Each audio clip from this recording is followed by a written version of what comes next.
Kaugnay pa rin ang balitang yan mga kasama, ang Pangulong Marcos masusuri at mapipirmahan pa rin ang 2026 budget kahit sa December 29 pa ang ratifikasyon. Detalye ng balita mula kay Radyoman Chanel Salazar. RMN Live Report.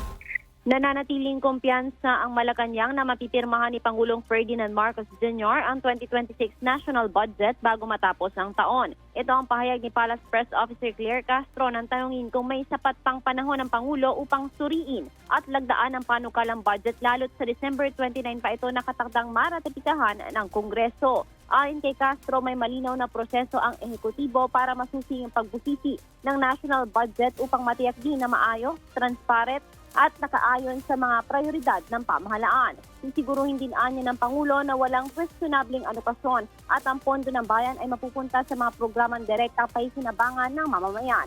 Tiniyak ng Malacanang na mananatiling prioridad ng administrasyon ng responsableng paggastos at maayos na pagpatupad ng 2026 national budget bilang suporta sa mga serbisyong panlipunan at pang-ekonomiya ng bansa. Kasama mo sa DZSL RMN Manila, Radyoman Chanel Salazar, Tatak RMN.